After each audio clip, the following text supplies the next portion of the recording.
నేను ముగ్గురిని మీ ముందుంచాలని ఒక ఆశ ఉంది. 1 యోబు, 2 ఏలియా, 3 దానియేలు. 1 యోబు, 2 ఏలియా, 3 దానియేలు. చిన్న ప్రార్థన చేసుకుందాం. ప్రేమగల మా ప్రియ పరలోకపు తండ్రి, అలసిపోయాం. మానసికంగా, శారీరకంగా ఏమాత్రం త్రాణం లేదు. నన్ను బలపరచువాన్ని బట్టి నేను సమస్తం చేయగలను అని విశ్వాసం ద్వారా నడకను కొనసాగించగలిగిన స్థితి నాలో కనిపించటం లేదు. ఇది నాన్న ప్రత్యేకంగా మీ వైపు చూస్తున్నాం, మీ లేఖనం వైపు చూస్తున్నాం. మీ లేఖనమే కదా మాకు ఆధారం, మీ వాక్యమే కదా మాకు జీవం, మీ వాక్యమే కదా మాకు దిక్చూచి, నీ వాక్యమే కదా మమ్మల్ని బలపరిచేది, బ్రతికించేది. ఈ రోజున వాక్యంలో నుంచి మీరు మాతో మాట్లాడండి, మమ్మల్ని బలపరచండి, మాకు అవసరమైన సమస్తాన్ని నీ సన్నిధిలోంచి అనుగ్రహించండి. మీరే మహిమ పొందండి. సమస్త కృపలకు దాతవైన మీ చేతులకి అప్పగించుకుంటూ మీ సహాయాన్ని కోరుకుంటూ, జేపీ గారు, వారి కుటుంబం, జేపీ గారి అక్కగారు మరి నిద్రించారు. ఆ కుటుంబాన్ని మీరే ఆదరించి ఓదార్చండి. ఈ మా సమయాన్ని దీవెనగా మార్చుమని యేసుక్రీస్తు ప్రభువారి పేరిట ప్రార్థిస్తున్నాం తండ్రి, ఆమేన్. యోబు గ్రంథం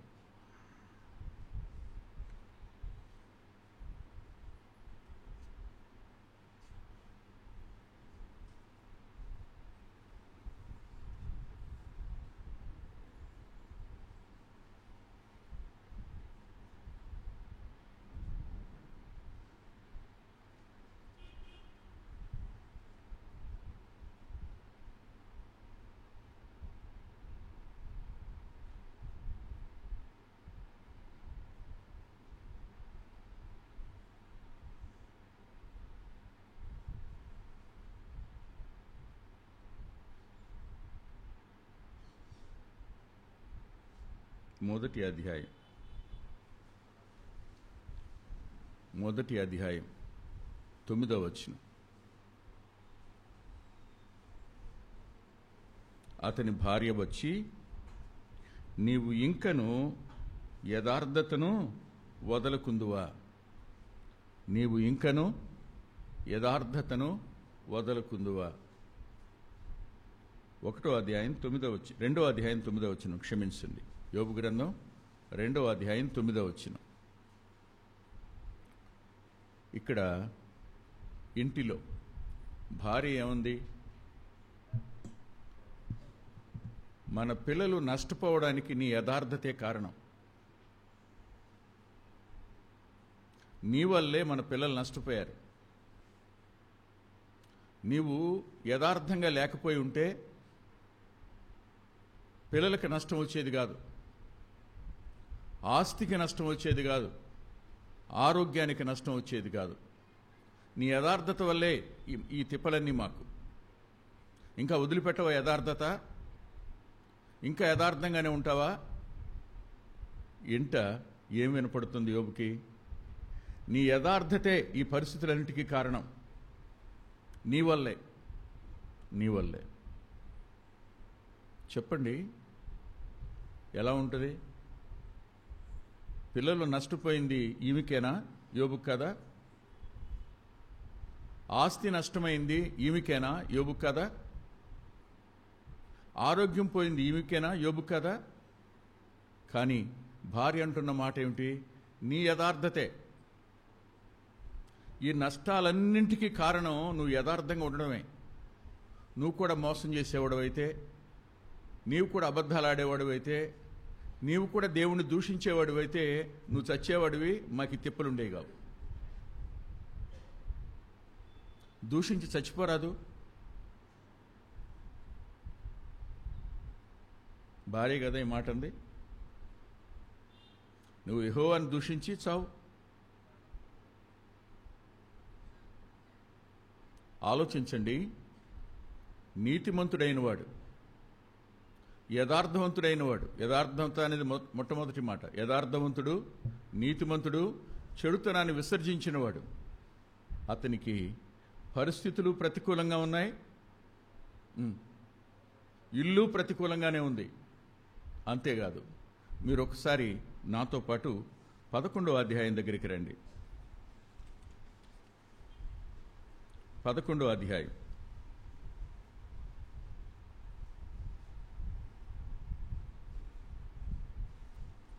13, 14 వచనాలు. నీవు నీ మనసు తిన్నగా నిలిపినడలా, నీ చేతులు ఆయన వైపు చాపినడలా, పాపము నీ చేతిలో నుండి చూచి నీవు దాన్ని విడిచినడలా, నీ గుడారములో నుండి దుర్మార్గత నువ్వు కొట్టివేసినడలా. చాలండి. ఎవరు వీళ్ళు? స్నేహితులు. స్నేహితులు ఏమంటున్నారు? మనసు తిన్నగా నిలపలేకపోతున్నావా నువ్వు? నీ మనసు అంతా ఎలా ఉంది? దాని మీదకి దీని మీదకి చంచలంగా ఉంది, వంకరగా ఉంది నీ మనసు. మనసు నిలుపు, దేవుని మీద మనసు నిలుపు. చేతులు చాపు ఆయన వైపు. చాపిన తర్వాత ఏం కనపడద్ది? చేతులు చాపగానే నీ చేతిలో ఉన్న పాపం కనపడద్ది. భార్య ఏమో నీ యథార్థత కారణం అంటే, ఎన్నో సంవత్సరాల నుంచి స్నేహం చేస్తున్నవారు, మనల గురించి ఎరిగిన వారు, మనతో సాంగత్యం కలిగిన వారు, అలాంటి వాళ్ళు ఏమంటున్నారంటే, నీ చేతుల్లో పాపం ఉందయ్యా, నీ గుడారంలో పాపం ఉంది, అందుకని ఈ నష్టాలని నీకు.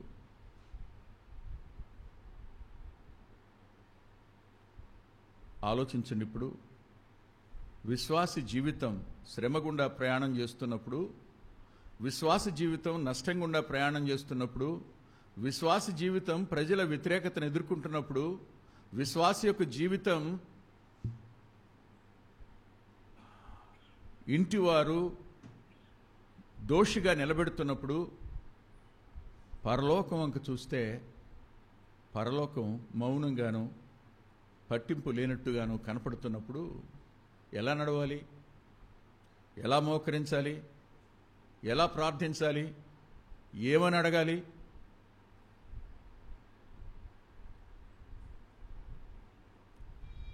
For me it is so difficult. కానీ యోబు గారి జీవితంలో ఇల్లే కాదు, స్నేహితులే కాదు, మరో చోటు కూడా చూద్దాం రండి నాతో పాటు.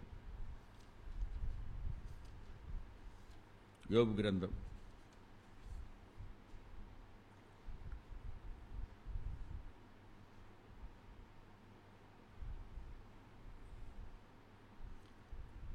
29వ అధ్యాయం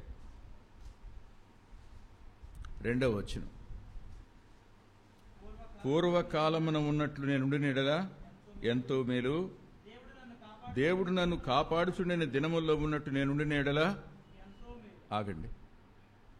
గతానికి ఇప్పటికీ ఉన్న వ్యత్యాసాన్ని చూసుకున్నాడు, పరిస్థితుల్ని. గతం ఎలా ఉంది? పూర్వపు దినాలు జ్ఞాపకం చేసుకున్నాడు. ఎలా ఉన్నది అంటే 3వ వచనం. అప్పుడు ఆయన దీపము నా తలకు పైగా ప్రకాశించింది. ఆయన దీపం నా తల మీద ప్రకాశించింది. నేను ఏది అడిగితే వాక్యపు వెలుగులో నాకు అది కనిపించేది. నేనేం మాట్లాడితే నాకు జవాబు వచ్చేది. నేను మొరపెట్టి ఆయన వద్ద నుంచి జవాబు పొందినవాడిని స్నేహితులతో చెప్పినవాడు. నా తల మీద ఆయన దీపం ఉన్నట్టుగా ఉంది. అంతేకాదు, ఇంకేముందో తెలుసా? నా పరిపక్వ దినముల్లో ఉండినట్టు నేను ఉండిన ఎంతో మేలు. అప్పుడు దేవుని రహస్యము నా గుడారము పైగా ఉంది. దేవుని రహస్యం, ద మిస్టరీ ఆఫ్ గాడ్ ఎక్కడుంది? నా గుడారం మీదే ఉంది. ప్రత్యక్ష గుడారం మీద అగ్ని వంటి ఆకారం కనిపించినట్టుగానే నా గుడారం మీద దేవుని రహస్యాన్ని నేను చూస్తూ ఉండేవాడిని. I'm able to understand the mystery of God. కానీ ఇవాళ అలా లేదు, ఈరోజు అలా లేదు. అంతేకాదు, 5వ వచనం. సర్వశక్తుడు ఇంకను నాకు తోడుగా ఉండెను, నా పిల్లలు నా చుట్టూ ఉండిరి, నేను పెట్టిన అడుగెల్లా నేతిలో పడెను, బండ నుండి నా నిమిత్తము నూనె ప్రవాహముగా. మరిప్పుడు ఈ 29వ అధ్యాయం చివరి వరకు ఆనాటి పరిస్థితులు ఎలా ఉన్నాయో, ఆయన లేచి బజార్లోకి వస్తే యవనస్తులు పారిపోయేవాళ్ళట. న్యాయపీఠ మీద కూర్చున్న వాళ్ళు లేచి నిలబడేవాళ్ళట. అది ఆనాటి పరిస్థితి. కానీ ఈరోజు అలా లేదు. ఈరోజు పరిస్థితి ఏమిటి? 30వ అధ్యాయం మొదటి వచనం. ఇప్పుడైతే నాకంటే తక్కువ వయసు గలవారు నన్ను ఎగతాళి చేస్తున్నారు. నా గురించి వాళ్ళకి ఏదో తెలిసినట్టు. నేను ప్రజల ఎగతాళికి లక్ష్యంగా ఉన్నాను. ప్రజల చేత ఎగతాళి చేయబడేవాడిగా ఉన్నాను నేను. అంత మాత్రమే కాదండి,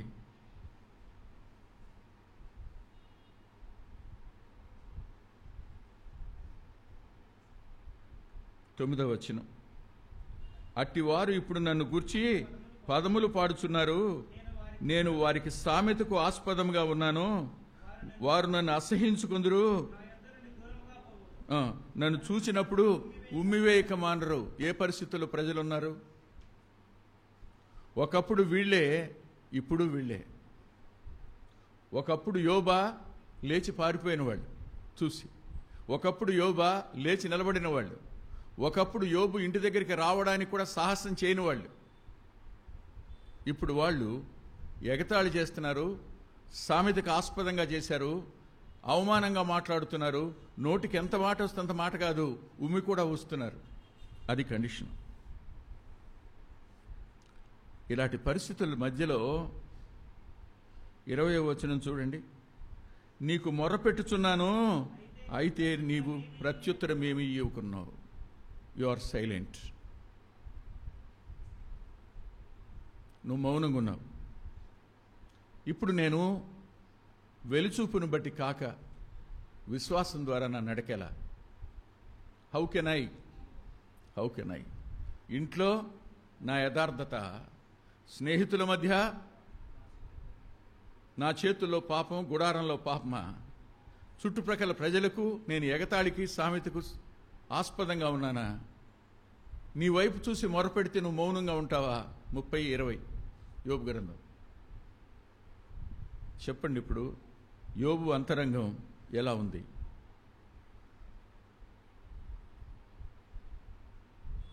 అనేక సార్లు ఈ అనుభవాలు విశ్వాసుల జీవితాల్లోనికి అనుమతించబడతాయి. ఎందుకు అనుమతించబడతాయో రెండోసారి చెప్తాను. రెండు చెప్పినట్టు. ఇప్పుడు తిరిగి మనం ఏలియా వద్దకు వద్దాం. దయచేసి రండి. రాజులు మొదటి గ్రంథం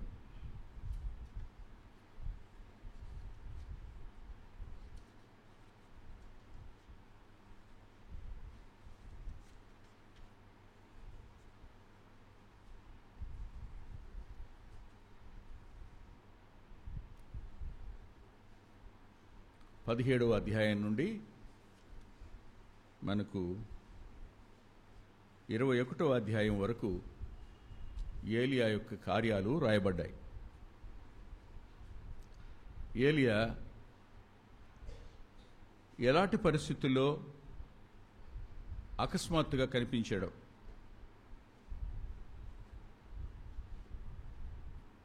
దేశంలో అధికారం చేస్తున్నటువంటి రాజు, అతని భార్య దేవుని పిల్లలను హింసిస్తూ, బలిపీఠాలను పడగొడుతూ, ప్రవక్తలను చంపుతూ, ప్రవక్తలు దేశం విడిచి పారిపోవడానికి కారకులైనప్పుడు ఒక్కడే నిలబడి గిలాదు కొండల మీద నుండి కనులు ఎర్రబారి రోషారుణ నేత్రాలతో బయలుదేరి ఆహబు అంతఃపురానికి నేరుగా వచ్చాడు. ప్రవక్తల్ని చంపుతున్న చోటుకి, బలిపీఠాలని పడదోసేవారి వద్దకు, అప్రతిహతంగా దేవుని పిల్లల్ని చంపుతున్నా ఎవరు పట్టింపు లేని పరిస్థితుల్లో, పట్టించుకొని పరిస్థితుల్లో తానొక్కడే రోషం గలవాడే వచ్చాడు.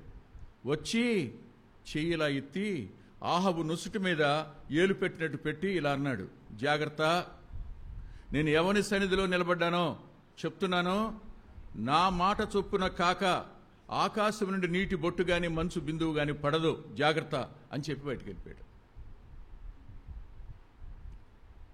అధికారం విస్తుపోయింది. సైన్యం తన చేతిని పైకెత్తలేకపోయింది. వెళ్ళి కెరీతు వాకు దగ్గర దాగి ఉండు అన్నాడు. ఇంత శౌర్యం కలిగిన వాడిని దాక్కోపో అంటే ఎలా ఉంటుంది? శౌర్యవంతుడిని దాక్కోమంటాడా దేవుడు?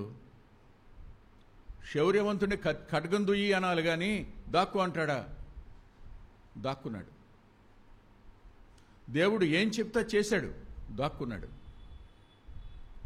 అంత మాత్రమే కాదు, దాగినటువంటి ఆ వ్యక్తి వాగు ఎండిపోయేంత వరకు అక్కడే ఉన్నాడు. దేవుడు పంపిందే తిన్నాడు. పరలోకం అనుగ్రహించిన ఆహారం మాత్రమే తింటూ అక్కడ ఉండిపోయాడు. విశ్వాసం మీద బ్రతకటం అర్థమైంది. పరిస్థితులు ఎంత ప్రతికూలంగా ఉన్నా, రాజ్యం అంతా ప్రతికూలమైనా, తాను ఒక్కడనే నిలిచి ఉన్నా తనతో పాటు పరలోకం ఉందనేటువంటి ఆ అవగాహన కెరీతు వాగు దగ్గర ఆయనకుంది. అక్కడి నుంచి లేచి సారిపాతుకు వెళ్ళిపో అన్నాడు. సారిపాతు ఆహాబు గారి అత్తగారు దేశం. అది ఎవరు శత్రువో ఆ శత్రువు యొక్క అత్తగారు ఊరెళ్ళి దాక్కోమంటే, అత్తగారు రాజ్యానికి వెళ్ళి దాక్కోమంటే, వెలుసూపును బట్టి చెప్తే ఎక్కడికి పోతున్నట్టు? సింహాల గుహలోకి పోతున్నట్టు. అయినా దేవుని మాట చొప్పున విశ్వాసంతో బయలుదేరి వెళ్ళాడు. కెరీతు వాగు దగ్గరికి అలాగే వెళ్ళాడు. సారిపాతు దగ్గరికి విశ్వాసంతోనే వెళ్ళాడు. అక్కడ ఒక విధవరాలి ఇంట దేవుని కార్యాన్ని కళ్ళారా చూశాడు. ఆ విధవరాలికి మేలు కలుగు చేయడానికి కూడా ఇతను సాధనమయ్యాడు. కొన్ని దినాలయ్యింది. 18వ అధ్యాయం. అనేక దినములైన తరువాత, అనేక దినాలయ్యాయి. అనేక దినములైన తరువాత, ఆ దినాలెంతో, మొత్తం దినాలని యాకోబు తన పత్రికలో రాస్తాడు, 3.5 సంవత్సరాలని. ఇప్పుడు ఇంతకాలం కెరీతు వద్ద మౌనమే, సారిపాతు వద్ద మౌనమే. ఇప్పుడు మాట్లాడాడు, వెళ్ళు, నేను వర్షం కురిపించబోతున్నాను, ఆహాబుతో మాట్లాడు వెళ్ళు అని. వెళ్ళాడు. వెళ్ళి ఆ పర్వతం మీదకి వాళ్ళందరినీ పిలిచాడు. పిలిచినవాడు దేవుని యొక్క మహిమా కార్యాలని వాళ్ళందరి కళ్ళ ముందు స్పష్టంగా చూపించాడు. పడిపోయిన బలిపీఠాన్ని తిరిగి కట్టాడు. ఒక్కడే దేవునికి ప్రార్థించాడు. ఆకాశం నుండి అగ్ని దిగి వచ్చింది. యెహోవాయే దేవుడు, ఆయనే జీవం గలవాడు అని నిరూపించాడు. ఆ తరువాత వర్షం కోసం పోయి మోకాళ్ళ మీద మోకరించి ఏడ్చాడు. తన సేవకుని పిలిచి అన్నాడు, వెళ్ళు, కనపడుతుందా ఏమైనా అన్నాడు. వెళ్ళాడు. చూసి, ఏం కనపడలేదయ్యా అన్నాడు. మళ్ళీ వెళ్ళు, కనపడలేదే. మళ్ళీ వెళ్ళు, అరచేయంత మేఘం కనపడుతుందయ్యా ఇప్పుడే. త్వరగా వెళ్ళి చెప్పు ఆహాబుతో, విస్తారమైన వర్షం రాబోతుంది, అతను వెళ్ళలేడు, షోమ్రోనుకి వెళ్ళు అంటాడు. గుర్రం పూడ్చిన ఆ రథం మీద ఆహాబు వేగంగా వెళ్ళిపోతున్నాడు. మోకరించి ప్రార్థన చేసుకుని ఆమెనన్నవాడు లేచి నడుం కట్టుకుని ఆహాబు కంటే ముందు పరిగెత్తాడు. పరిగెత్తి షోమ్రోను గుమ్మం దగ్గరికి వచ్చి నిలబడ్డాడు. ఆహాబు లోపలికి వెళ్ళాడు. షోమ్రోను గుమ్మం దగ్గరే నిలబడి ఉన్నాడు ఏలియా.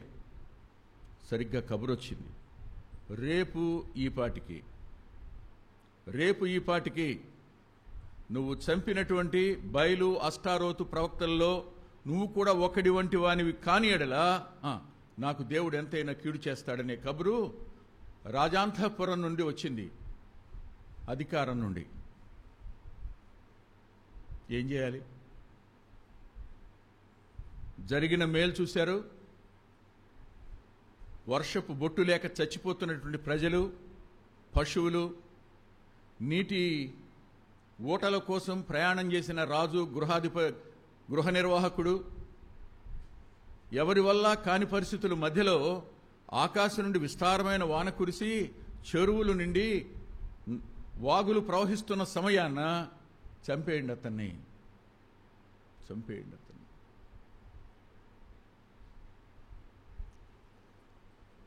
మేలు చేసిన వారికి కీడు చేయడానికి సంకల్పించిన విచిత్రం ఏమిటంటే, ఏలియా దగ్గరకు, ఏలియా ప్రక్కకు షోమ్రోన్లో ఉన్న ప్రజలెవరు రాలా. మేమున్నాం నీకెందుకనలా. ఎవరో ఒక్క వ్యక్తి మాత్రమే అతనితో ఉన్నాడు, అంతవరకే. ఏం చేయాలి? ఏం మాట్లాడాలి? వెళ్ళిపోయి బదరి వృక్షం మీద కూర్చున్నవాడే నిరాశలోకి వెళ్ళిపోయాడు. అయ్యో నేను ప్రార్థిస్తున్నాను, మొరకు జవాబు రాలేదు అని యోబు వాపోయాడు. బదరి వృక్షం క్రింద కూర్చున్నటువంటి ఏలియా నిరాశలో కూరుకుని పోయి చెయ్యి కింద పెట్టి, అయ్యా ఇదిగో ఈ నా పితరుల కంటే నేనేం శ్రేష్ఠుణ్ణి కాను. 40 సంవత్సరాలు ఈ అరణ్యంలోనే ఐగుప్తు నుంచి వచ్చిన తరువాత తిరిగారు ఇశ్రాయేలీయులు. చచ్చిపోయిన వాళ్ళందరినీ ఈ అరణ్యంలోనే పాతిపెట్టారు. నా క్రింద ఉన్నది ఏంటి? నా పితరుల సమాధులే. వీళ్ళకంటే నేనేం శ్రేష్ఠుణ్ణి గాను. ఓ పని చేయి, నన్ను చంపి, నన్ను తీసుకో. నా అంతటి నేను చావలేనుగా. ఏ విశ్వాసి మారు మనసు పొందినవాడు తనంతట తాను ఆత్మహత్య చేసుకుని చావడం. ఆత్మహత్య చేసుకోలేడు. ఆత్మహత్య చేసుకున్నవాడు ఎవడు మారు మనసు పొందినవాడు కాడు. శ్రమను భరిస్తూ కృంగిపోతాడు. దేవుణ్ణే తీసేసుకోమని ప్రార్థన చేస్తాడు నిరాశతో. తీసుకోయా, ఇంకెందుకు, వీళ్ళకంటే నేనేమన్నా శ్రేష్ఠున్నా? మన్నా తిన్నారు వీళ్ళు, బండ నుంచి నీళ్లు తాగారు వాళ్ళు, కానీ ఇప్పుడు ఎక్కడున్నారు? ఇదిగో నేను కూర్చున్న చోట ఎన్ని శవాలు ఉంటాయో లోపల నాకు తెలియదు. వీళ్ళకంటే నేనేం శ్రేష్ఠుని కాదు. టేక్ మీ ఏవీ లార్డ్, నన్ను తీసుకుపోయి అని ప్రార్థన చేశాడు. నిరాశ. మేలు పొందిన వారు కీడు చేసినప్పుడు రోషం కలిగిన వాడు నిరాశలోకి కృంగిపోవడం అనేది ఏలియా జీవితంలో మనం చూస్తాం. ఆలోచించండి. ఇప్పుడు ఎక్కడికి ప్రయాణం చేయాలి? ఎవరి దగ్గరికి వెళ్ళాలి? ఎవరు సాయం చేస్తారు? దేవుడెవరో అర్థమైందే, ఆయన కార్యాలు అర్థమయ్యాయే. ఎవని చేతుల్లో ప్రకృతి ఉందో, ఋతువులు ఎవరి చేతుల్లో ఉంటే ఆయన బిగబట్టాడో, ఆయన నేటి దినాన్న ప్రజలను కటాక్షించి వర్షాన్ని కురిపిస్తే ఆయన చేసిన మేలు కూడా మర్చిపోయి మేలుకు సాధనమైన వాడిని చంపుతానని అధికారం ప్రకటించిన రోజున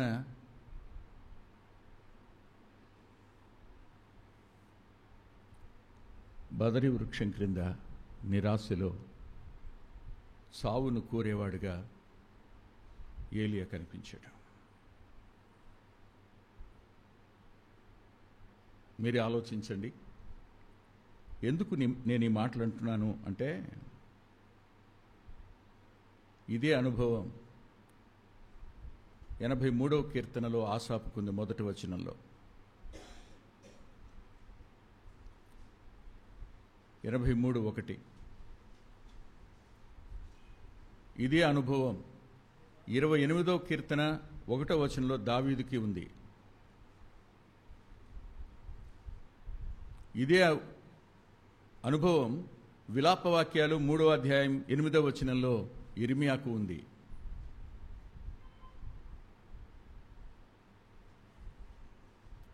నువ్వు మౌనంగా ఉన్నావు, నువ్వు మౌనంగా ఉన్నావు, నువ్వు మాట్లాడడం లేదు, నువ్వెందుకు మాట్లాడట్లేదు అని వాళ్ళు వెలువెల్లాడిపోయారు.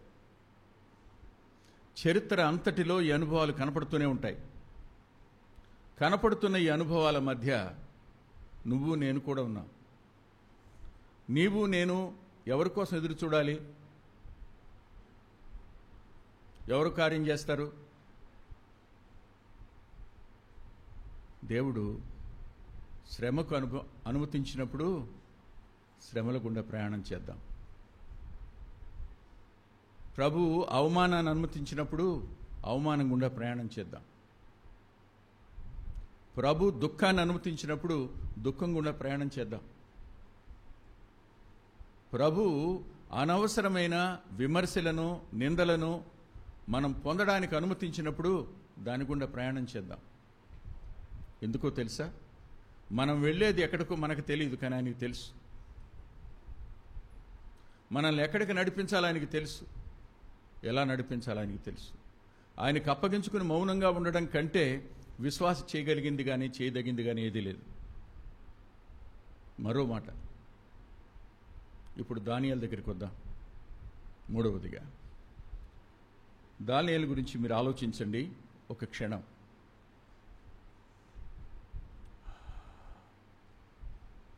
విపత్కరమైన పరిస్థితుల నడుమ దైవ విరోధుల రాజ్యంలో దేవుని కొరకు నిజాయితీగా పవిత్రంగా బతికినవాడు దానియేలు. ప్రతి పరిస్థితిలోనూ దేవుని కోసం నిలబడినవాడు దానియేలు. అందరికీ మేలే చేశాడు. దేవుడు అతనికి ఉన్నతమైన అంతస్తులోకి తీసుకుని వచ్చాడు, స్థాయిలోకి తీసుకుని వచ్చాడు. ఆ ప్రజలకు మేలు చేశాడు, తన స్నేహితులకు మేలు చేశాడు. తన స్నేహితులు ముగ్గురికి తాను ప్రధానమంత్రి అయితే ఆ ముగ్గురికి గవర్నర్ పోస్టులు ఇచ్చాడు.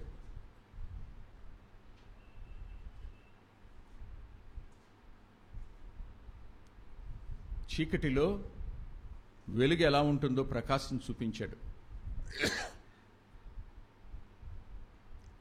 అపవిత్రత మధ్య ప్రత్యేకించుకున్న పవిత్రత ఎలా ఉంటుందో చూపించాడు. అజ్ఞానం మధ్య జ్ఞాని ఎలా ఉంటాడో, జ్ఞాని విశ్వాసి అయిన వాడు దేవుని మీద ఎలా ఆధారపడి రక్షించబడతాడో తన జీవితం ద్వారా రుజువు చేశాడు సింహాల బోన్లో. కానీ అతని జీవితం యొక్క గ్రాఫ్ ఎలా ఉంటుందో తెలుసా?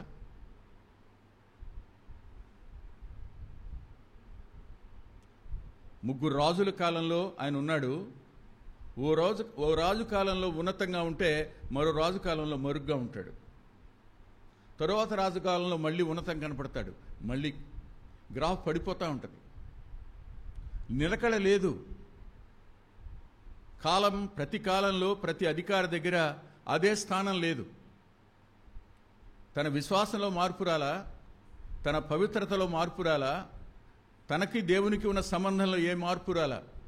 కానీ లోకంలో ఉన్నతమైన స్థాయిలో ఉన్నవాడు మరుగైపోయాడు, మళ్ళీ ఉన్నతమైన స్థాయికి వచ్చినవాడు మళ్ళీ మరుగైపోయాడు. ఇది విశ్వాసిని ఏ వైపు నడిచేటట్టు చేస్తుంది? మనిషి అధికారం కోసం, క్షమించండి, ఏ గడ్డైనా తింటాడు. ఇంతకు మించి పెద్ద పదం వాడదలుచుకోలేదు నేను. అధికారం ఉంటే చాలు, అధికారాన్ని ఎలాగైనా పొందాలనుకుంటాడు. ప్రధానమంత్రి స్థానంలో ఉన్నవాడు మరుగైపోవడానికి ఇష్టపడ్డాడు. మళ్ళా దేవుడు చేపట్టుకుని పైకి తెస్తేనే వచ్చి నిలబడ్డాడు. అది కూడా అంటాడు, వద్దు రాజా, నీ బహుమానాలు నీవిచ్చేంత నీ దగ్గర ఎట్టు పెట్టుకుని హక్కర్లేదంటాడు. అంటే తన జీవిత ప్రమాణాలను మార్చుకోవాలా, నిలకడగా నిలిచే ఉన్నాడు. తన మనసంతా ఏంటి? తన మనసు నిండా ఉన్నది ఏమిటంటే తన ప్రజలు ఎప్పుడు విడుదల పొందుతారు, తన ప్రజల యొక్క విడుదల ఇప్పుడు 70 సంవత్సరాలు ఈ చెర ఎప్పుడు ముగుస్తుంది, అది అతని ఏడుపు. తన కోసం ఏడవల, తన స్థానం కోసం దుఃఖపడలా, తనని పడద్రోసిన పరిస్థితిలోకి తీసుకుని వెళుతున్నారని చింతపడలా. తన మనసు అంతా దేవుని పిల్లల కోసం, దేవుని పిల్లల క్షేమం కోసం ఆశించిందంతే. ఓ రోజు చదువుతుండగా ఆయనకు దానియేలు గ్రంథం 9వ అధ్యాయం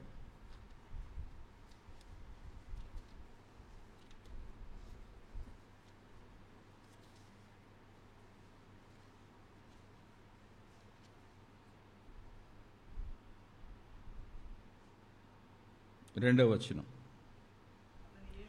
మొదటి సంవత్సరం ముందు దానియేలును నేను యెహోవా తన ప్రవక్త ఇర్మియాకు సెలవిచ్చి తెలియజేసినట్టు యెరూషలేము పాడుగా ఉండవలసిన 70 సంవత్సరములు సంపూర్తి అవుతున్నవని గ్రంథం వల్ల గ్రహించి తిని.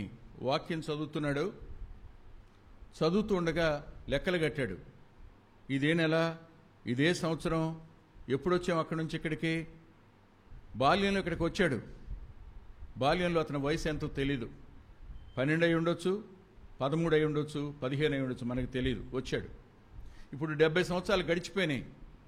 70 అయిపోయింది కదా, మరి ప్రజలందరూ వెళ్ళిపోవాలి. చూస్తుంటే అందరూ పొలాలు, స్థలాలు, ఇళ్ళు, తోటలు, అధికారం, ఉద్యోగం, పెళ్ళిళ్ళు అన్నీ చేసుకుని వెల్ సెటిల్డ్. ఇక్కడ ఈ పరిస్థితులు ఎలా వెళతారు? వెళ్ళడం ఎలా సాధ్యమవుతుంది? పైకి దేవుని ప్రజలను ప్రేమించినట్టు కనపడినా లోపల అది లేదు. గుర్తుపెట్టుకోండి, ఐగుప్తు ఇనప సంకెళ్ళు అయితే బబులోను బంగారపు సంకెళ్ళు. ఇనప సంకెళ్లను ఎవడు సహించడు, కానీ బంగారపు సంకెళ్లను ముద్దు పెట్టుకుని గుండెల మీద పెట్టుకుంటాడు, వదిలిపెట్టుకోడు. అక్కడ వాళ్ళకి హింస, ఇక్కడ మీరు పెళ్లిళ్ళు చేసుకోవచ్చు, ఉద్యోగాలు చేయవచ్చు, ఏమైనా చేయొచ్చు, మీ ఇష్టం. 2 రకాలైన చెరలు.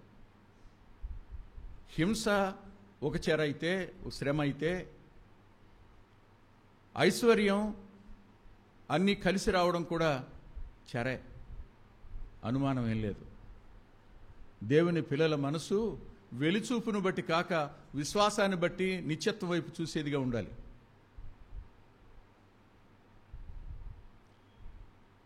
మూడవ వచనం, అంతటి నేను గోనె పట్టు కట్టుకుని ధూళి తలపైన వేసుకుని ఉపవాసం ఉండి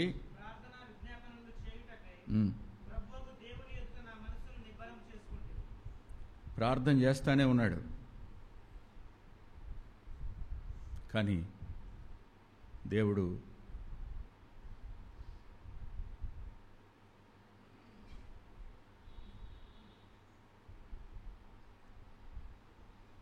పంతొమ్మిదవ వచనం, ప్రభువా ఆలకించుము, ప్రభువా క్షమించుము, ప్రభువా ఆలస్యం చేయక. ఆలస్యమైంది, ఆలస్యమైంది. నా వరమి వినుమని, నా ప్రార్థన వినుమని వేడుకున్నాడు. తన కోసం కాదు, తన ప్రజల కోసం. ఇప్పుడు ఆలస్యం, దేవుని మౌనం. యోబు జీవితంలో దేవుని మౌనాన్ని చూస్తాం, ఏలియా జీవితంలో దేవుని మౌనాన్ని చూస్తాం, దానియేలు జీవితంలో దేవుని మౌనాన్ని చూస్తాం. ఇప్పుడు నేను మీతో చెప్పాలనుకున్న మాట ఏమిటంటే, ఇలాంటి పరిస్థితుల్లో మనం ఏం చేయాలి? మనం ఏమి చేయాలని లేఖనం చెబుతుంది. 2 వెళదాం. 66వ కీర్తన.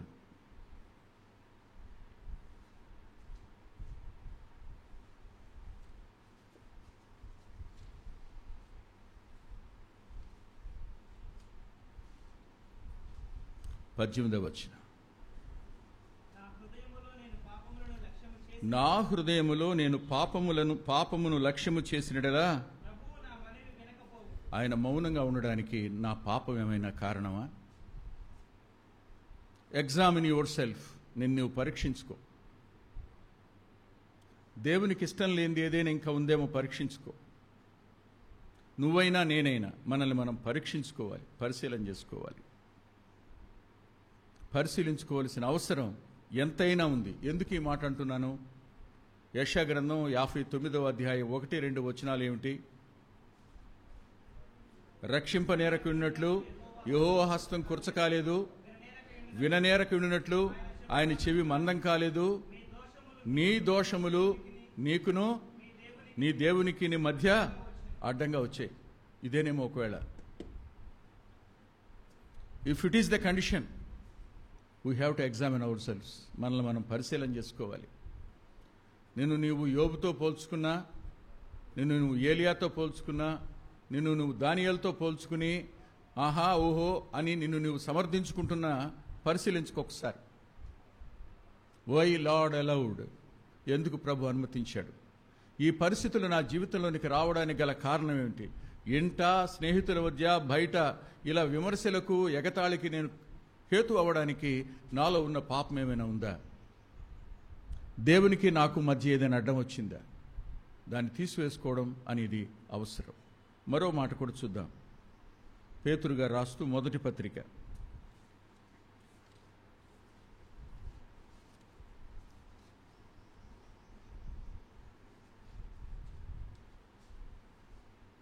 3వ అధ్యాయం 12వ వచనం. ప్రభు కనులు నీతిమంతుల మీదను ఆయన చెవులు వారి ప్రార్థనల వైపున ఉన్నవి గాని ప్రభు ముఖము నేనేమైనా కీడు చేశానా?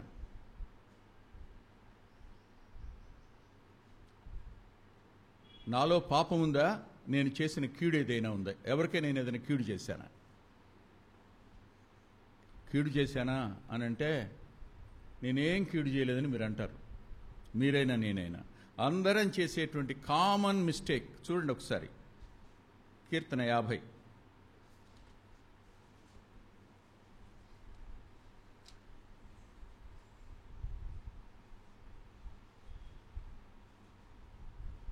యాభై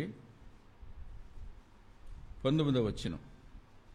కీడు చేయవలనని నీవు నోరు తెరచున్నావు, నీ నాలుక కపటము కల్పించుచున్నది. నీవు కూర్చుండి నీ సహోదరుల మీద కొండెములు చెప్పుచున్నావు, నీ తల్లి కుమారుల మీద అపనిందలు మోపుచున్నావు. ఇట్టి పనులు నువ్వు చేసినను నేను మౌనినై ఉంటిని.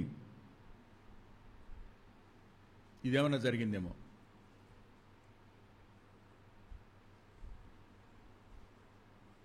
ఎవరి గురించి అయినా మాట్లాడకూడదేమో మాట్లాడినేమో, కొండేలేమైనా కల్పించానేమో, కీడు చేయడం కోసం నోరు తెరిచానేమో, అందుకు అనుమతించాడేమో దేవుడు. వాళ్ళ ముగ్గురు శ్రేష్ఠులు, గనులు. వాళ్లతో పోల్చుకోవద్దు మనల్ని. దేవుని మౌనానికి కారణాలు ఆ ముగ్గురులోంచి వెతికి తీసుకుంటే మేలనే ఉద్దేశం చొప్పున ముగ్గురిని మీ ముందు ఉంచాను. కానీ మనం సామాన్యమైన మనుషులు, రక్తమాంసాలు కలిగిన వాళ్ళం, పూర్తిగా ఆత్మచేత నడిపించబడుతున్న వాళ్ళం కాదు, అరకొరగా నడిపించబడుతున్న వాళ్ళం. కీడు, పాపం, కుండేలు ఇవన్నీ మన ఈ దుస్థితి కారణమేమో. బల దగ్గరకు వస్తున్నాం, పరీక్షించుకుందాం, పరిశీలన చేసుకుందాం. మరో మాట దగ్గర కూడా తీసుకెడతాను, దయచేసి ఏమనుకోకుండా రండి. యెషయా గ్రంథం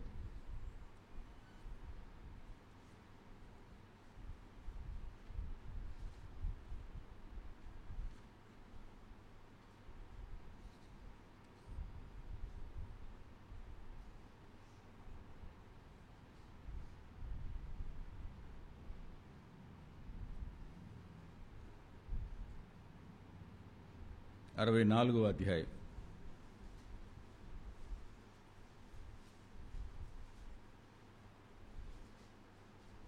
7వ వచనం నుండి 12వ వచనం వరకు ఉన్న వాక్యాన్ని మార్చి చదువుకుందాం. 64:7 నుంచి.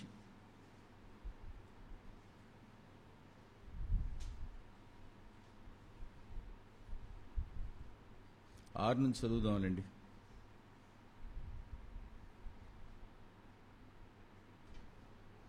ఐదు నుంచి చదువుదాం. నీ మార్గములను బట్టి నిన్ను జ్ఞాపకం చేసుకొనుచు సంతోషముగా నీతిని అనుసరించే వారిని నువ్వు దర్శించుచున్నావు.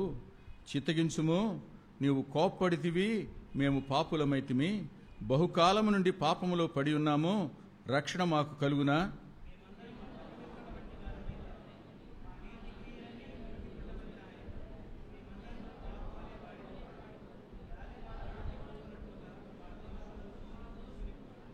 నీ నామమును బట్టి మొరపెట్టువాడు ఒక్కడనూ లేకపోయేను, నిన్ను ఆధారము చేసుకున్నటకే తను తాను ప్రోత్సాహపరుచుకున్నవాడు ఒక్కడనూ లేడు.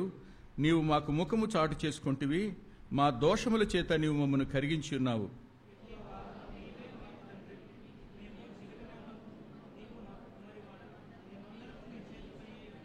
యెహోవా, అత్యధికముగా కోప్పడకము, మేము చేసిన దోషము నిత్యము జ్ఞాపకం చేసుకొనకము.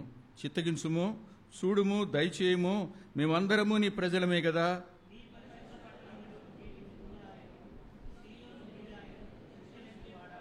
మా పితరులు నిన్ను కీర్తించుచుండిన మా పరిశుద్ధ మందిరము, మా శృంగారమైన మందిరము అగ్నిపాలయ్యను. మాకు మనోహరములైనవన్నీ నాశనమాయను.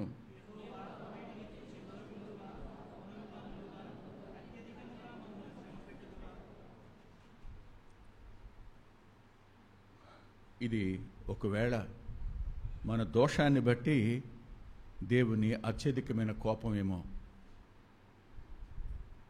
9వ వచనం ప్రకారం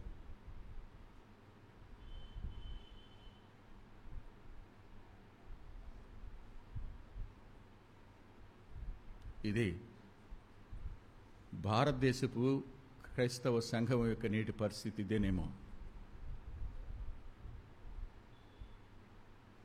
దేవుడే మన మీద అధికంగా కోపగించినప్పుడు శత్రువుల చేతికి మనల్ని అప్పగించటం అనేది ఆయన చేస్తాడు.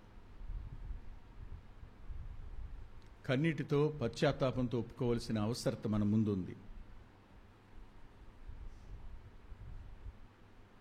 వ్యక్తిగతంగా కానీ, కుటుంబంగా కానీ, సహవాసంగా కానీ మనం ఆయన పాదాల చెత్త కన్నీరు విడవలసిన దినాల్లో మనం ఉన్నాం. మనల్ని మనం పరిశీలన చేసుకోవాలి. మర్చిపోవద్దు, ఎవరికి వాళ్ళ మనం నీతిమంతులం అనుకోవద్దు. నాలో ఏ తప్పు లేదనుకోవద్దు. నేను యోబు వంటి వాడిని అనుకోవద్దు. నేను ఏలియా వంటి వాడిని అనుకోవద్దు. నేను దానియేలు వంటి వాడిని అనుకోవద్దు. వాళ్ళతో పోల్చుకోవడానికి మనం తగం. ఏలియా మన వంటి మనుషుడే అయినా వాళ్ళు జీవించిన జీవితాలు, వాళ్ళ ప్రమాణాలు వేరు. మన జీవితాలు వేరు, మన ప్రమాణాలు వేరుగా ఉన్నాయి. We're not up to the mark. We're living in less standards. అందుకే ఈ కాలంలో ఇలాంటి పరిస్థితులు మనం ఎదుర్కోవాల్సి వస్తుంది. పరీక్షించుకోవడం మనం చేయాలి, నెంబర్ 1. రెండవది ఏం చేయాలో చూడండి. యోబు గ్రంథం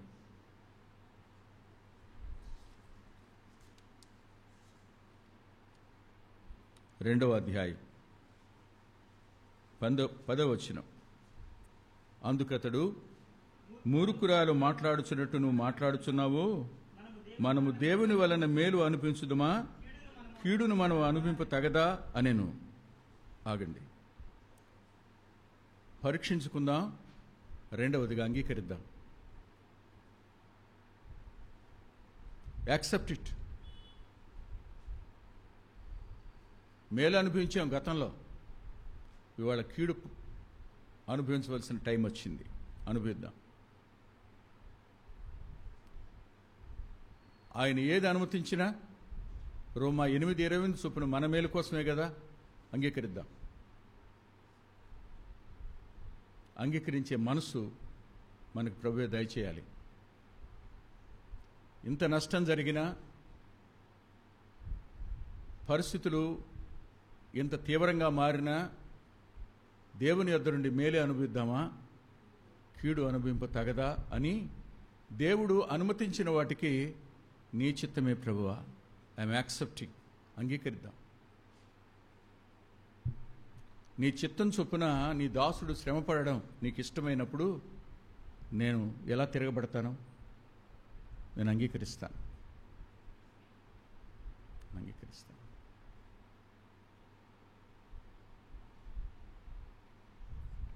అంగీకరించకపోతే పాపం చేసిన వాళ్ళం అవుతాం.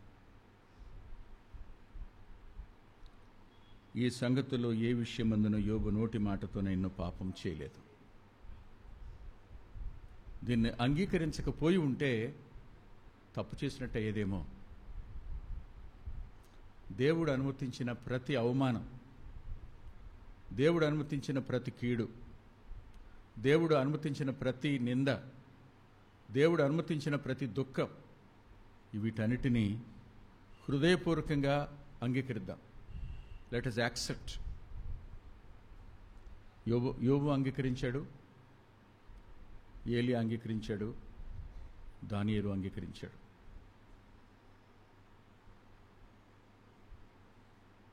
మనం కూడా అంగీకరించాలి.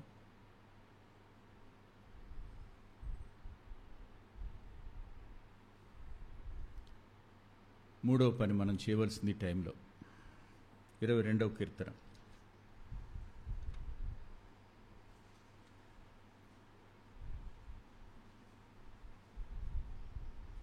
2వ వచనం. 22వ కీర్తన 2వ వచనం. నా దేవా, పగలు నేను మొరపెట్టుచున్నాను, రాత్రి వేళ నేను మౌనంగా ఉండటలేదు. ఆయన ఉత్తరం ఇచ్చినా ఇవ్వకపోయినా పగలు రాత్రి మనవి చేస్తూనే ఉండు. Continue your prayer, continue your supplication. 1 పరీక్షించుకో, 2 అంగీకరించు, 3 ప్రార్థించటం మానకు, కొనసాగించు. ఈ పరిస్థితులు మనం చేయదగిన ఈ 3. బేషరతుగా అంగీకరించు. నిన్ను నువ్వు పరీక్ష చేసుకో, అడుగుతూనే ఉండు, మానొద్దు.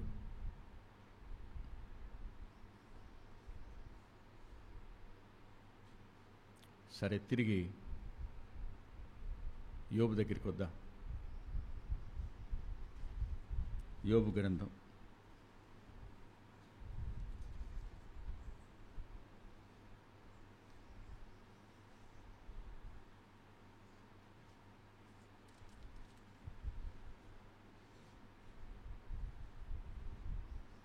38వ అధ్యాయం.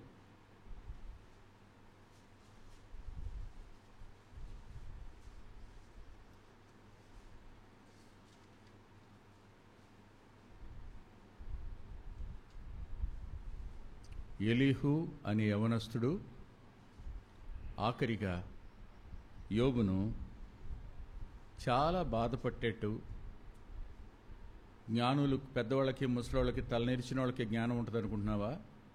మా జ్ఞానం లేదనుకుంటున్నావా? నీకంటే చిన్నవాళ్ళు కూడా జ్ఞానవంతులు అంటూ మాట్లాడుతూ వచ్చినప్పుడు యోబు జవాబు చెప్పల, మౌనం అయిపోయాడు. అప్పటి వరకు తన మిగిలిన స్నేహితులకు జవాబు చెప్పాడు, కానీ ఈ ఈడతో పాటు కూర్చున్న యవనస్తునికి జవాబు చెప్పల. హీ కెప్ట్ క్వైట్, మౌనం అయిపోయాడు. ఇంకొక మాట నేనంటాను, ప్రతి జవాబు చెప్పకు, బీ సైలెంట్. 4వది నువ్వు చేయగలిగింది ఏంటంటే మాటకు ప్రత్యుత్తరం ఇవ్వకు. కెప్ట్ క్వైట్, కీప్ క్వైట్, మౌనం అయిపో. మౌనం అవడం దేవునికి అప్పగించుకోవడం. ఇప్పటి వరకు మాట్లాడిన వాడు 37వ అధ్యాయం వరకు ఎలీహు మాట్లాడిన తరువాత యోబు ఒక్క మాట కూడా మాట్లాడాల, మౌనం అయిపోయాడు. అప్పుడు దేవుడు పరిస్థితుల్లోకి జోక్యం చేసుకున్నాడు. అది 38వ అధ్యాయం మొదటి వచనం. అప్పుడు యెహోవా సుడిగాల్లో నుండి ఇలాగ యోబునకు ప్రత్యుత్తరం ఇచ్చాను. దేవుడు మాట్లాడడం ప్రారంభించాడు. ఆయన మౌనంగా ఉండడు అని గుర్తుపెట్టుకోండి. తప్పకుండా మాట్లాడతాడు. మాట్లాడే సమయాన్ని ఆయన మాట్లాడతాడు. అప్పటి వరకు మనం మౌనంగా ఉండాలి. విమర్శించిన వారందరికీ ఆయనే జవాబు చెప్తాడు, నువ్వు చెప్పక్కర్లా. ఎవరికి ఎలాంటి జవాబు చెప్పాలో ఆయన చెప్తాడు. Please keep quiet. పరీక్షించుకుంటూ ఉండు, అంగీకరించు, ప్రార్థన చేస్తూ ఉండు, ప్రతి చర్యలు ఏమి చేపట్టకు. కీప్ క్వైట్, మౌనంగా ఉండు. మాట్లాడే టైంకి ఆయన మాట్లాడతాడు. ఎవరికి ఏ జవాబు ఇవ్వాలో ఆ జవాబు ఖచ్చితంగా ఇస్తాడు ఆయన, ఇవ్వకుండా ఉండడం.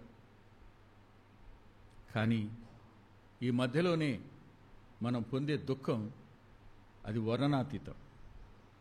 పరిస్థితులు గుండా వెళ్ళేవాడికి అర్థం అవుద్ది కదా. డాక్టర్స్ ఊరినే రాస్తారు, ఏమని, వెళ్ళి ఎంఆర్ఐ తీసుకురండి అని. కాగితం మీద కలమేగా.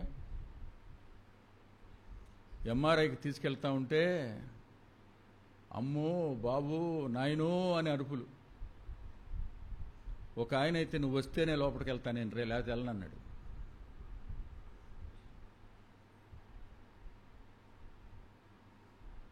కానీ గుర్తుపెట్టుకోండి, దానికే విలువలాడిపోతే ఇది పెద్ద ఎంఆర్ఐ. కేవలం దేహాన్ని కాదు, మన ప్రాణాత్మ దేహాలను స్కాన్ చేసేవి ఈ పరీక్షలన్నీ. మన బ్రతుకును, మన భక్తిని, మన విశ్వాసాన్ని, మన సమస్తాన్ని స్కాన్ చేస్తాయి. వీటన్నిటి గుండా మనం ప్రయాణం చేయవలసిందే, మర్చిపోవద్దు. కానీ ఈలోగా ఏమేమి వస్తాయి? రాజులు మొదటి గ్రంథం,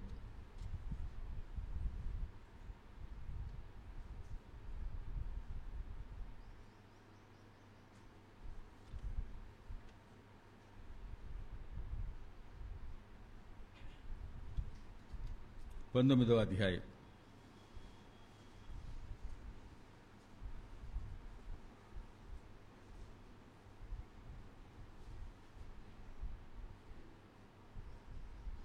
పదకొండవ వచనం. అందుకు ఆయన, నీవు పోయి పర్వతం మీద యెహోవా సముఖమందు నిలిచిండుమని సెలవిచ్చెను. అంతట యెహోవా ఆ వైపున సంచరింపగా బలమైన పెనుగాలి లేచెను. గుర్తుంచుకోండి, పెనుగాలి వచ్చింది. పెనుగాలి వస్తే ఏమవుద్ది?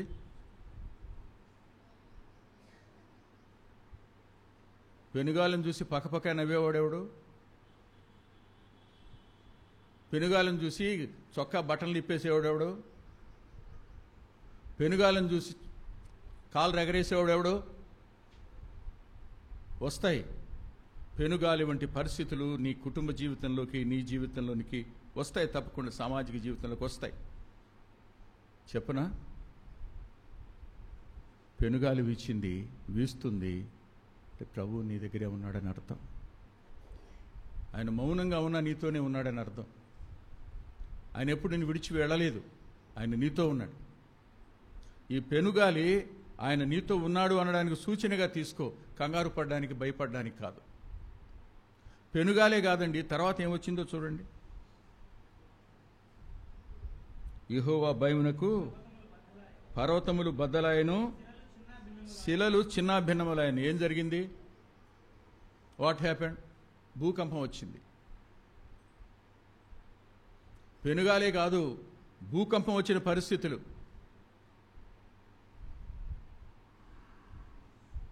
పర్వతం బద్దలైతే, శిలలు చిన్నాభిన్నాలైతే నువ్వెక్కడ అవుతావు, నేనెక్కడ అవుతాను? అలాంటి పరిస్థితులు వస్తాయి. పెనుగాలి మాత్రమే కాదు, ఈ పరిస్థితి కూడా సంభవించే అవకాశం ఉంది. ఆయన మౌనంలో ఇదంతా. ఆఖరిగా ఆ భూకంపమైన తరువాత మెరుపు పుట్టెను. ఆ మెరుపునందు యెహోవా, మెరుపు అంటే కళ్ళు ఏమైపోతాయి? నీ కళ్ళు కనపడవిక. అచ్చతెనుగు పదం బయర్లు గమ్ముతాయి. You're unable to say anything. ఏం కనిపించదు ఇక నీకు. మెరుపు మెరిశాక నీ కంటి చూపు ఏమైపోద్ది? ఏమీ కనిపించని దుస్థితి ఏర్పడుద్ది నీకు. అప్పుడు మెల్లనైన స్వరం వినపడింది. పెనుగాలైనా, భూకంపమైనా, కనులు మిరుముట్లు కొలిపేటువంటి వెలుగైనా, ఆ తరువాత మెల్లనైన స్వరం. అప్పుడు మాట్లాడతాడు ఆయన. మాట్లాడంటాడు, ఏం చేస్తున్నావు ఇక్కడ నువ్వు అని. ఏం చేస్తున్నావు?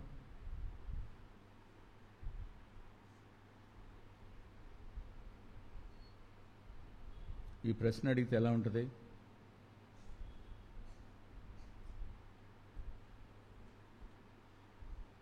పసిపిల్లోడైనా అడుగుతాడు ఈ ప్రశ్న.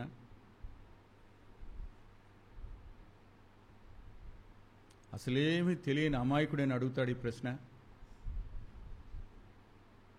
ఎంత సింపుల్గా, ఎంత కామన్గా, ఏం చేస్తున్నావు ఇక్కడ అని అడిగాడు. పాపం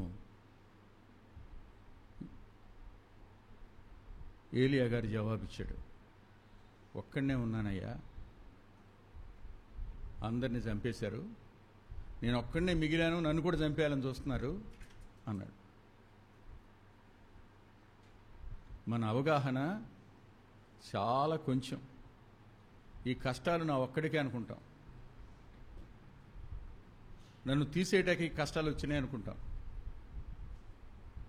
కానీ ఆయన అన్నాడు, అలాగా ఒక్కడవే ఉన్నావా? ఆహా, సరే సరే, అయితే ఓ మాట చెప్తున్నాను. 18వ వచనంలో, నువ్వే కాదయ్యా, బయలునకు మోకాళ్ళు ఉన్నకయో నోటితో వాని ముద్దు పెట్టుకొనకయో నుండు నువ్వు 7,001 కష్టాలన్నీ నీకే అనుకుంటున్నావు నువ్వు. నీ నెంబర్ 7001. ఇంకా నీలాంటి వాళ్ళు ఎంతమంది ఉన్నారు? 7,000 మంది ఉన్నారు. ఏం జవాబు చెప్తాడు? ఏం మాట్లాడగలడు? అప్పుడే చచ్చిపోతానంటావేంటి? వర్షం కురిసింది కదా, పంట పండేదాకా ఉండు. వర్షం యొక్క ఫలం చూడకుండా వెళ్ళిపోతా వచ్చేస్తావు ఇక్కడికి. మామూలుగా చచ్చిపోదాం అనుకుంటున్నావు నువ్వు. వద్దయ్యా, అగ్నిరథాల మీద తీసుకెడతా వచ్చి నేను నన్ను. మౌనంగా ఉండు. కానీ నువ్వు తీర్పు తీర్చవలసిన వాడివి. ఈ కార్యాలు చేసిన వాళ్ళందరి తీర్పు నీ నోటి వెంట నేను చెప్పించాలని నేను ఉంచుతున్నాను. అప్పటిదాకా ఉండు. నిశ్శబ్దంలో నుంచి ఆయన మాట్లాడిన మాట మన అంతరంగాలను ఆదరించునుగాక, ధైర్యపరచునుగాక. దానియేలు వద్దకొద్దాం.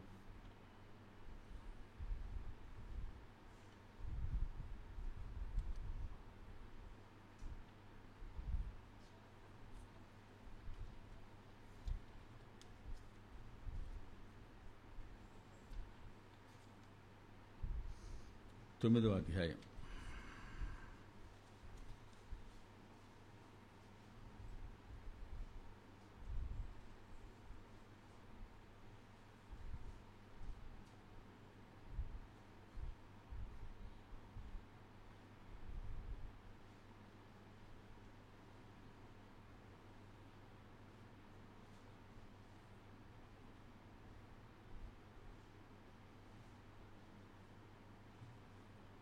ఇరవై వచనం. నేనింకను పలుకుచు ప్రార్థన చేయుచు పవిత్ర పర్వతం కొరకు నా దేవుడైన యెహోవా ఎదుట నా పాపములను నా జనుల పాపములను ఒప్పుకొనుచు నా దేవునికి విజ్ఞాపన చేయుచు ఉంటిని.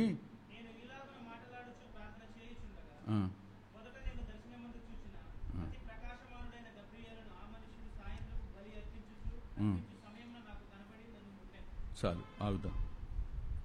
ఎందుకు ఇలా జరిగింది?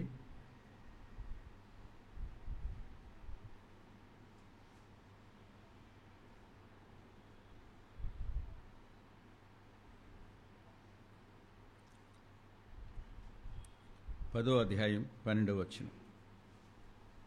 11, 12. దానియేలు, నీవు బహుప్రియుడవు గనుక నేను నీ యొద్దకు పంపబడితిని.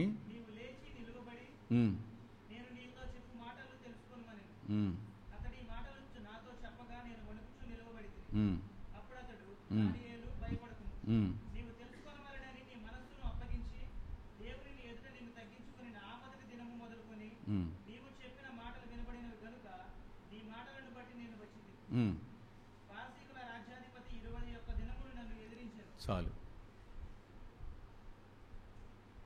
జవాబు ఎప్పుడో ప్రారంభమైంది. పరలోకం నుండి రావడానికి 21 రోజులు ఆలస్యమైంది.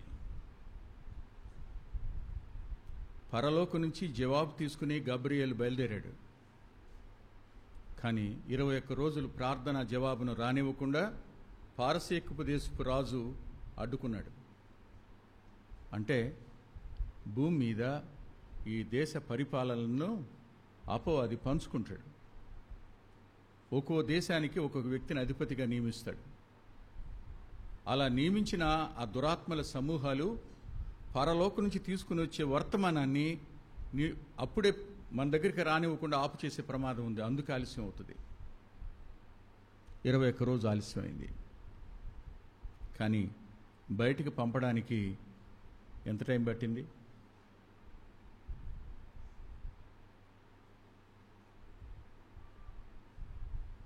ఆ రాత్రి కోరేష్ కల వచ్చింది. నా ప్రజల్ని పంపే అన్నాడు ఆయన. తెల్లవారుగానే వెళ్ళిపోండి అని తాకీదు వచ్చింది. ఎవరైనా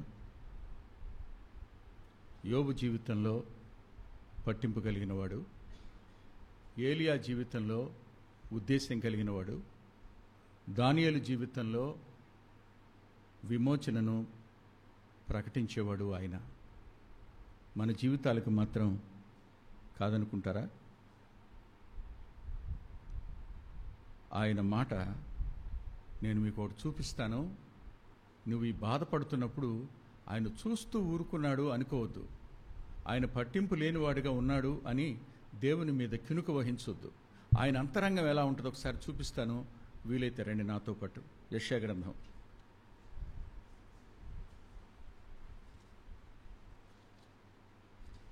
మనం ఈ పరిస్థితుల మధ్య ఉన్నప్పుడు ఆయన మనసు ఎలా ఉంటుందో చూడండి. 42వ అధ్యాయం.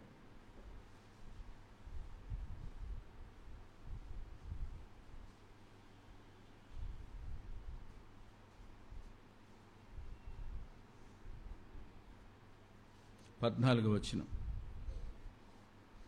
చిరకాలము నుండి నేను మౌనముగా ఉంటుని, ఊరకుని నన్ను అణుచుకొంటిని.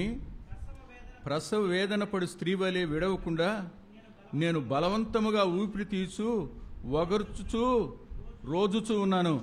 ఎవరు మాటలు ఇవన్నీ? పర్వతములను కొండలను పాడు చేయుదును, వాటి మీద చెట్టు చేమలన్నిటినీ ఎండిపోచేయుదును, నదులను ద్వీపములుగా చేయుదును, మడుగులను ఆరిపోజేసేదను.